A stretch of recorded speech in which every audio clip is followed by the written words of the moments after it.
Hello, everyone. Good morning to DPO Club's exclusive webinar. This is our first webinar that is happening, and we are live today at 11 a.m. sharp. I'm joining from Bangalore. We have Makesh and Ramon with us joining from Mumbai. We have Colonel Binoj Koshi joining us from Bangalore as well. And I'm just thinking, why did we and Colonel not sit together and do this? Right, so Colonel, next time I think we have to sit together and take this call, take this webinar. Yeah. While the rules are live, right? While the rules are live, it's 2025. The market. Everybody wants to know how, what, and where are we headed, right? With the rules. So before we start, we want to kind of open the section for questionnaire. So anybody who has a question, doubt, please drop them, in the chat. Uh, we will, take those questions from there. So yeah. So before we start, I think Colonel, what's your take on these rules, right? Like how do you perceive these rules? What's the history? I know you have been involved with this for a very long time. How do you see this, Colonel? Yeah. Um, with regard to the rules, though it has got about say 16 to 18 months of waiting. The very fact that the rules are quite, very concise, and for the reason that there is no much, what shall I say, implementable, actionable aspects to the rule, is because of the fact that because we deal with a very large ecosystem of customers, enterprises, institutions, so many other things. The government was not very sure, in spite of consultations, of what exactly they want to bring out. So if you read the rules, they have left many of the enactments in terms of regulations, in terms of frameworks, in terms of notifications for the subsequent time to come. So I feel the bedding in of the rules will take nothing less than probably 5 years, and it will be a process of learning from the ecosystem and then bringing about the rules, regulations, rules per se. Of course, it is there, regulations, frameworks, notifications to the act. Now, the only advantage that we have here is that India's got a complete ambit of different industries, from manufacturing to insurance to banking to many others. So each consultation would probably be different post the even the the release of the rule by the parliament. So let us wait and see as to how things will be addressed. In any case, privacy is an aspect. I don't know if you are aware that in independent India, the the longest heard case by the Honorable Supreme Court in India is the privacy aspect post the Aadhaar Act, that is the Puttaswamy judgment that came up. Puttaswamy case and the Puttaswamy. It is one of the longest heard case, including in cabin, in camera, on the court, and so many other aspects. So And I think I would also ask, and while we are not started this yet, right? Just a basis, and we're treating the context pretext. So Makesh sir, how do you see, the rules? How do you see how what's about to change? There's some history to this. Why do you think we are here today, where we have rules or we are going towards implementation? So coming back to our discussion, and while we are um going on and having our discussion. I think we also have Tanin now. So hi Tanin, Tanin, good to have you. Thanks for joining in, hopping in. Such a last minute. I think we also today's session is also a lot more about our advisory committee, and you see a lot of DPO club advisors here leading the club ahead into you know into privacy leadership for the country. So while we are going into our discussion, I think the disclaimer is that we do not represent our organizations. It's the discussion is not a legal advice, it's only for educational and referral purposes. So today we have Dhruv Suri, Makesh, Colonel Binoj Koshi, me, Tanin Chakrabarti. We have over 5 people today to continue this conversation and to help you out. So, folks, the discussion today is just for you. So, since you're listening to us, my suggestion is just drop the question in the chat, in the comments. and we will pick it up from there. I'm reading it live. We have a comment section update that we get right on track. We'll take it from there. Today we'll talk a bit about rules for the next 30 minutes. We'll talk about rules.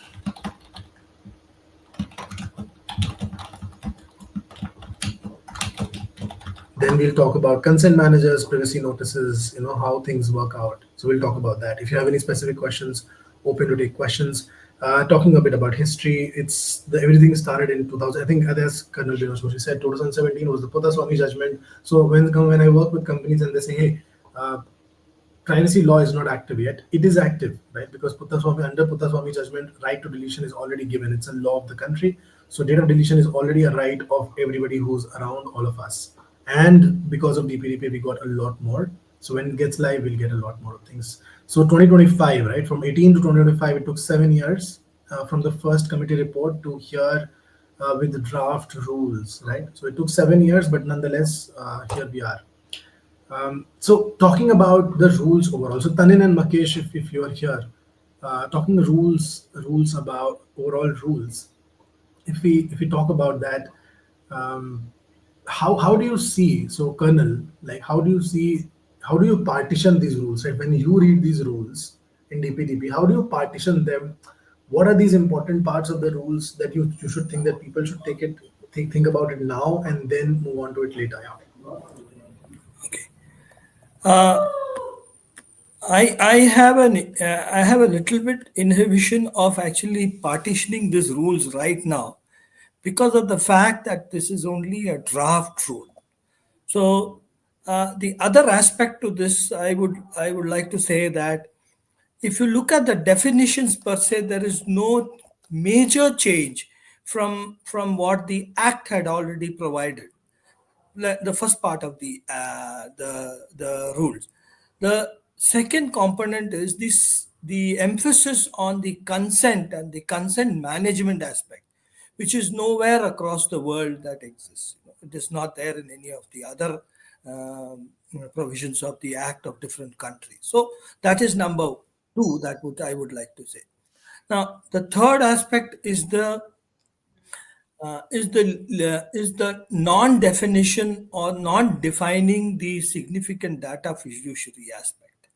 Now, the data fiduciary, with respect to India, if you were to scale a matrix on the population that it would serve, India, all industries look at more than about 2 to 2 crore customers per such services that we have. Even if you look at banks, they handle large amount of customers. Now, now, if you look at from the volume perspective, again, there would be a little bit of dichotomy with regard to that.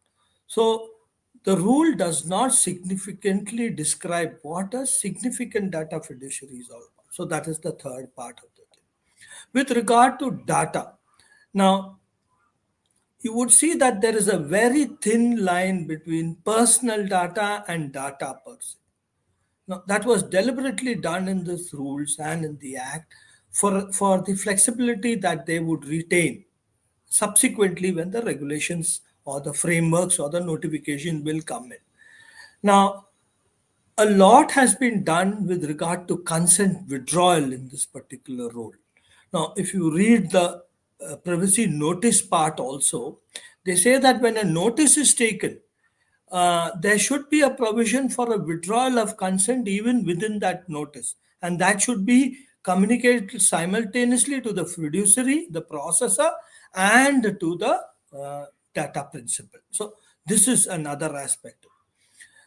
Further, if the other aspect which I see with regard to localization, there is no dedicated explicit mention of what it means when it comes to localization is concerned. Now, for the very fact that most of our social media accounts, or even for that matter, Gmail services, all these are cross border in nature, so they didn't want to touch on the aspect of localization. Next, the most important aspect is the defining of the child process. The child consent process has been clearly defined. Yes, I know it is a tough thing how the implementation will take place. Some parents may not have account on a social media or doesn't even have an exposure on the social media where the child is already into it.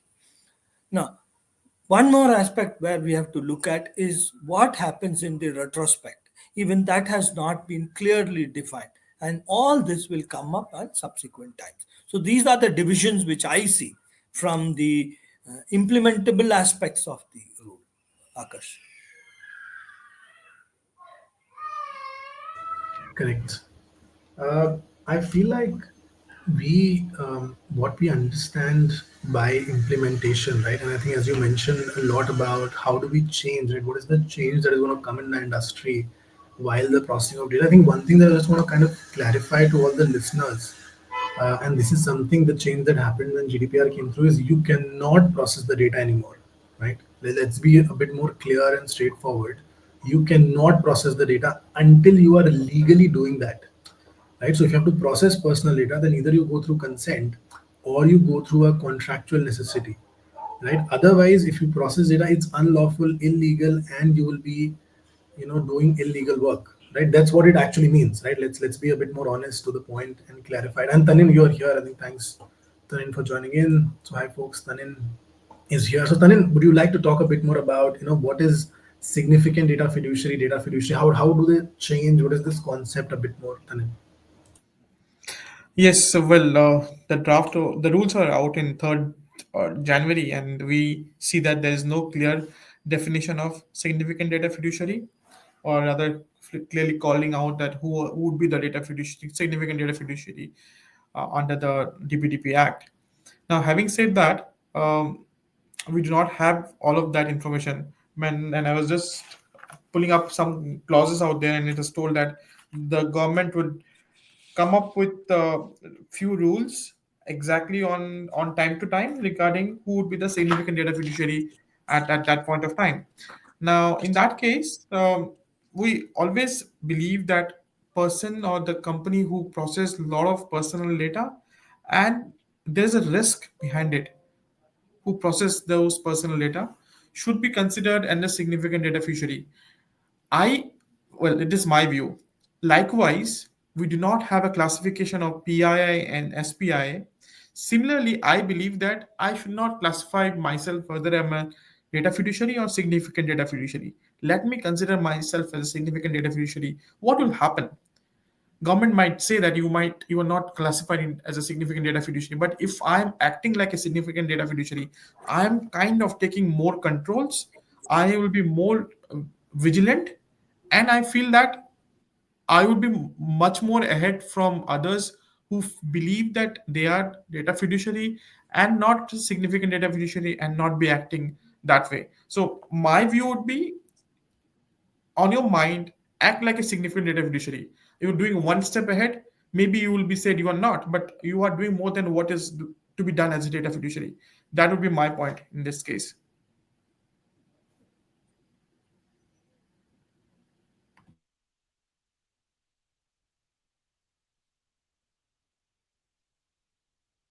Perfect. So hi Dhruv, hi Mukesh. It's good to have all of you here. So moving on to the next thought process then. Once we covered SDF, we covered about history of rules, we covered, why rules are here, so some 2018 to 2025, what has happened.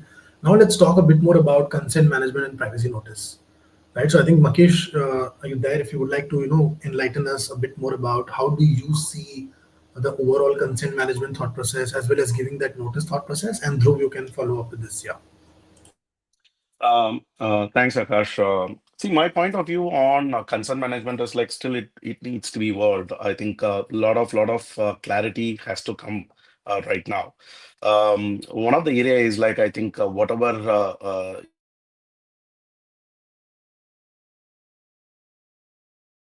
to come on the rules which is yet to come right now in terms of actually how the concern manager has to be implemented, whether it has to be a technology platform which has to be adopted by the organization, or any government is actually looking at providing concern manager as a service through certain service providers deputed across the length and breadth of organizations or sectors or geographies which we can consume based on the requirement. That clarity is yet to come. So we want to just wait and watch till that clarity comes, because the organizations which are not GDPR compliant at this point in time has not taken even the first step of actually consent management. Today, I think consent, which we take as per IT Act, is not aligned with what DPTP talks about in terms of explicitity, in terms of the language, in terms of actually choice of taking away the consent back from the data principle perspective. I think those things are not yet done, and I think it has to be evolved with clarity. What we are looking at from government perspective, because organizations are looking this as wait and watch right now, because they don't want to reinvent the wheel by putting some technology and it becomes absolute going forward down the line in 1 year, where government says that we are having some consent manager to provide this as a service. There is no need for you guys to have a technology, because all said and done, it is not going to be an easy job for the organization which carries a legacy of 20, 30 years. There are a lot of systems which has to be incorporated with this consent management, and it requires a lot of effort, though it is going to be an open API architecture. It requires a lot of effort from both the sides. Perfect. I think I have a question here from Aniket Yadavji. He has said ki, is corporate email ID, and this question is for you, Dhruv. Is corporate email ID considered as personal data? If that is the case, do companies need to redo their privacy policy in relation to their employee emails and relevant monitoring of systems as per Rule 3? Dhruv, sorry. Yeah, so look, this is a question that's come up time and again, and I think the more conservative view that everyone's taken is that it is. So what you can't do is, and this is a question we've seen with larger conglomerates that perhaps have multiple entities doing different businesses, right? Where you will have one entity that's given a business ID, and the question we got is that, look, another entity of ours, part of the same group, is in the real estate business. So can we have the real estate sort of ads being sent to the official ID of the other entity of the employees that we have? And the short answer to that, when we looked at the overall spirit of the act, was that no, without you cannot start sending all of this content to them without consent, and because this will probably not fall under the exception of legitimate use. And just because it's an official email ID does not mean that it's not going to be considered personal. But of course, at the end of the day, it's going to be a very specific analysis for that fact pattern. But by and large, can we take a general view that official email IDs are not personal? I don't think that's the case.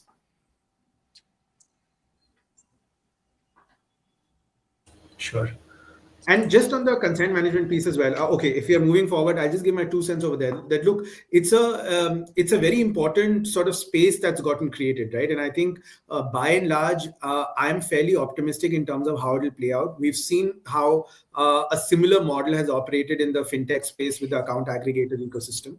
And I think if you speak to any fintech today, they'll tell you that it's actually a very good ecosystem that's gotten created in terms of managing consent at that level. Logical flow is that a lot of the account aggregators would like to get themselves registered at consent managers, given they already have the infrastructure in place. So whether that's going to happen or not, we'll wait and watch. But I think one thing that from the rules that I personally quite liked is the use of the word fiduciary, not data fiduciary, but use of the word fiduciary as far as the consent manager and their relationship with the data principal is concerned. Because what that means is it's a relationship of trust. So it puts onus on the consent manager to act in trust for the data of the data principal without actually becoming a data fiduciary. And the other is the barrier to entry. Right. So at the end of the day, you don't want fly-by-night operators to come in and try and get themselves registered at consent manager. So the net worth requirement, etc. I actually think that's a very positive thing from a consent management ecosystem perspective. How it will play out, we are still looking for more clarity. Again, as far as the account aggregator ecosystem is concerned, the RBI has specified very strict technical standards, interoperability, etc., that they have to follow. So I think a lot of that direction going forward is also likely to come purely from a technical standpoint, what all criteria and how this whole system will actually be laid to test.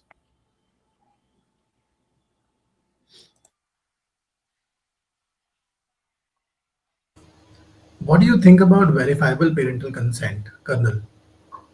And how do you think the rules for verifiable parental consent are going to change the future of India? Yeah. Okay. Now, um, with regard to parental consent, first there is a controversy with regard to the age because the Juvenile Justice Act specifies 16. Suri, if I'm wrong, you can correct me. And the constitutional aspect is 18. So there is a controversy on that aspect whether it is 16 or 18. That will come out probably on a more better notification that will be there.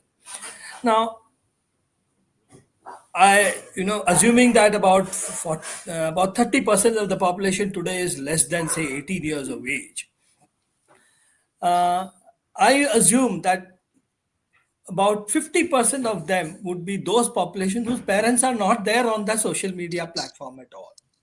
That is my assumption, maybe even more. So, how the implementation of the parental consent will be done is a question that probably the child will then drag the parent into. God knows. God, I think you want to say God Yeah, knows. the child will drag and say, "Mummy, take your account first," and so then I can also start using. That would be the first assumption. The second assumption would be that faking the the say an individual X who's below 18 will make two accounts and say one is my mother and my the other would be so that's all possible. So I feel that at the present nuances of it, this is not implementable. That is my first call. However, the load is now to increase the infrastructure of the social media. The social media now have to find ways and means how to get this particular thing implemented. Now, the first thing first, if you look at, let's say, Facebook for that matter, they have not, I don't know if in the US you would be more aware, Akash, if they have such a setup of getting a consent. But Google does have a particular infrastructure where we give limited access to a kids when you register a kid under the main parent account. Parental control exists with regard to Google. Google has that. I don't know whether Facebook, Twitter, other and other accounts. Definitely. I think there are ways to do that, but I think the question here is whether the verification will be correct to the point and it will make sense, right? I think that's where you are. So Yeah. coming to, I think moving forward, talking a bit more about data breach notification, right? I think we also have Makesh and we have Dhruv. So I think Makesh, would you like to also tell? I think you've also seen so many, breach responses in your experience, right, over the period of last 20 odd years of experience that you have. So how do you see a difference in a breach response, maybe with the DPDP? How's it going to change? Or it's going to be similar? There are more authorities to reach out to. How do you see it happening, Mr. Makesh? Yes, I think couple of points here. I think couple of years back, I think Certain came back with very onerous reporting structure. I think it was more aggressive than US and other developed countries where the reporting timelines were completely different.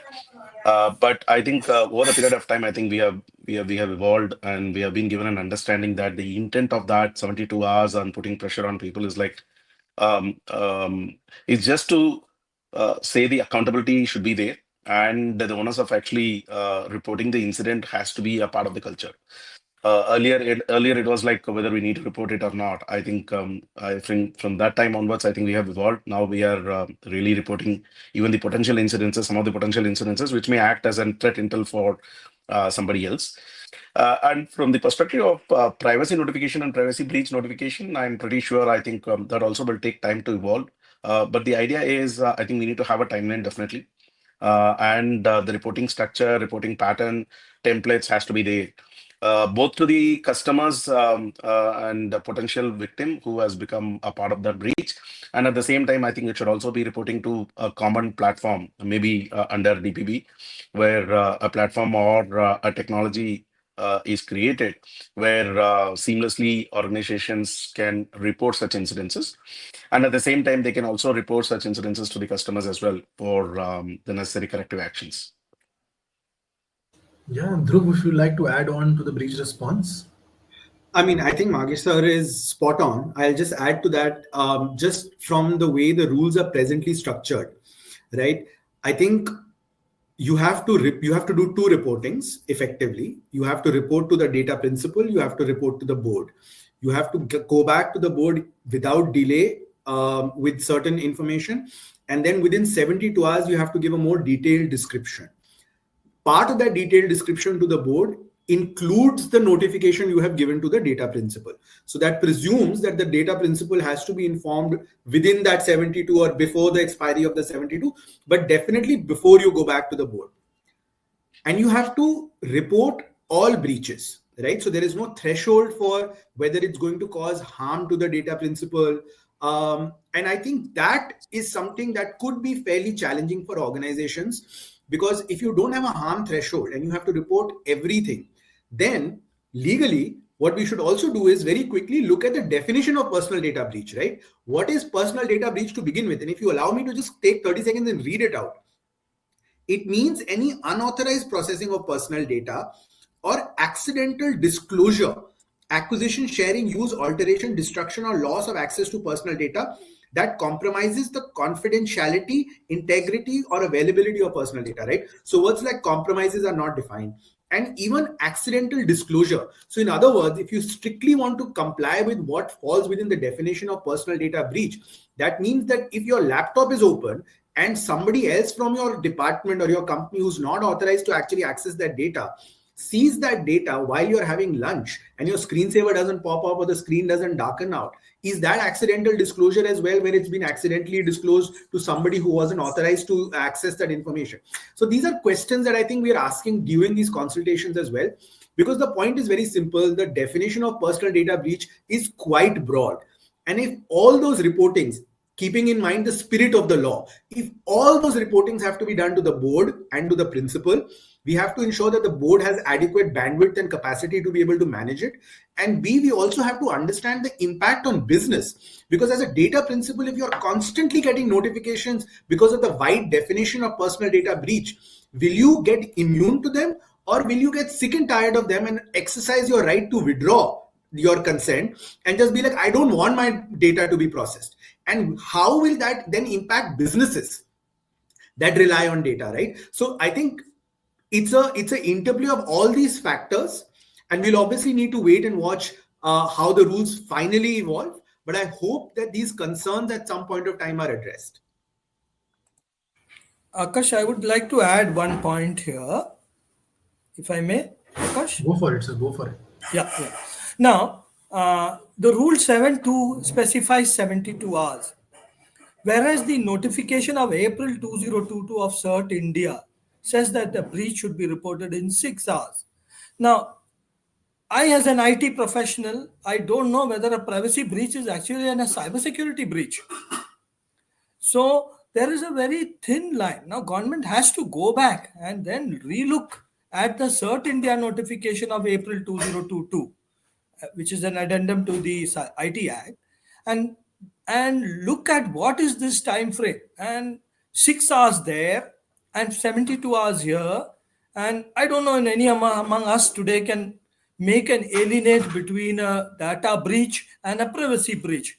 Or I know that you can classify it to a certain extent, but there are many incidents in the IT environment and the ecosystem that one cannot say that whether it was a privacy breach or a cybersecurity breach or an IT breach. So this point, I think we need to reflect back in our communication back to the board or to the MIT. Yeah. Fortunately, these two are the stakeholders, are MIT itself. Okay. Yeah. I will take the next question. I'll take the next question from Aniket Yadav Ji. I think he has asked another question. If the data breach is due to mismanagement of credentials at the data principal's end, right? If let's say the data breach has happened because of the data principal and not because of the data fiduciary, does the fiduciary still need to notify the principal if it gets to know about the breach? Who would like to take this question? No, the question itself is not very clear, Akash. If principal comes to know about the breach, which because of his own negligence where is the point coming that organization has to or somebody has to report to him? He himself or she might be aware about it, right? So I really didn't understand the question itself. Question, I think what Aniket is trying to ask is, if there is a breach, right? But obviously, it's one singular person's, theft of, let's say banking, right? Like right now, all the frauds that are happening, that one person gives a wrong OTP, but also the bank gets to know about it, right? Let's take an example for that. Then is it bank's responsibility or not, right? So I feel like my thought process is, this is not a data breach from a bank's per se, but more of a theft of money, let's say from someone's account. So I don't, my thought process is that this may not go to a data authority, a DPA or a cert, but it may go to, let's say, police or somebody from a data principal rights management team.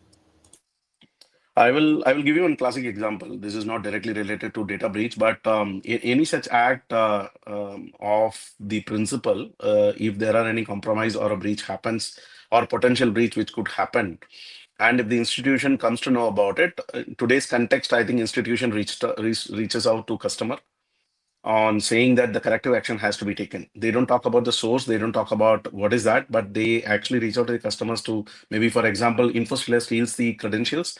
I think that's one of the classic example which happens in today's digital world. Institutions reach out to customers and ask them to actually change the credentials immediately. So that much it is happening, but not reporting that as a breach or something. And in this case, I don't think it will go to a data board from organization perspective. Okay, I'll add Yeah, a new I would angle to agree with what. that. I mean, if there's a breach at a data principal level, I mean, you could argue legally that when you read the rule, it says in case of a personal data breach, the data fiduciary has to do something, right? And when you look at the definition of personal data breach, it doesn't say at whose end the data breach has to actually happen. So perhaps a legal argument could be made, but I would still say the larger spirit of the law is not where if there is a scam that happens with a data principal, the onus of then reporting that breach because of that scam could be on the fiduciary, and if they don't, then the penalty provision triggers. So I don't think that's the intent of the law. Okay. I'll add to what Makesh had said here. Let us say there is a DBA, database administrator in an enterprise, and he or she loses her credentials, or the breach happens on that personal account of the DBA, because everything is based on access control in an enterprise. Now, the the fiduciary now has the right to take that breach also as part of a breach that exists. So that is the reason why the fiduciary now becomes accountable for the DBA's loss of credentials to the internet, or to a dark web, or to a hacker. Now, to cover all these aspects, what they have done is the rule is exclusively maintaining that the fiduciary takes the ownership of all those aspects, because government of India cannot take ownership of a breach by an individual also. So when you look at it from a very critical point of view, the fiduciary is now made accountable, and the rule is in such a way framed that the government holds accountable the fiduciary. Now it's up to the fiduciary to now prove that yes, the loss was made by, let's say, Binod Koshi by virtue of his own or her own negligence. That is. But for the sake of accountability, government has held that ownership and the accountability vest with the data fiduciary. Okay. But I would say a very good question, because now I'm reading the act, the rules together, and it's definitely an area which is slightly gray purely from a legal interpretation perspective. Sure. Okay. So I will also move on, in terms of we are also very closer to the end of the session today. So while we have had conversation, and by the way, this is our first, first DPO Club, webinar, and I'm pretty lucky to host this. Dhruv Suri was to host it today. and I just want to let everyone know that he was late, so I took it up, and yeah. So, My apologies. I was stuck in a virtual hearing, which I thought will wrap by 11, but my case yeah, got stuck. and we will try to ask the club team to host more webinars for more clarity. But we are having I don't know if you're coming to club events. If you're following it up, please. We have I think, what, 7 club events happening this month. So please see you there across Delhi, Bombay, Pune, wherever you are. See you there. And if you're there next month, we'll have Maha Privacy Conference. So we invite you to the Maha Conference as well and see everyone there. And thank you, Makesh. Thank you, Karnal. And thank you, Dhruv, for joining the call, joining the discussion today. And we're privileged to be able to answer so many questions. And I think Runmai's few questions are still left. So Runmai, we will take these questions, answer separately as well. Yeah. Apologies for missing out some questions today, but next webinar, I promise you, we will answer all the questions, right? And yeah. So miles to go before we sleep. Yeah. And have a nice day, everyone. See you. All right. Thank Thank you. you.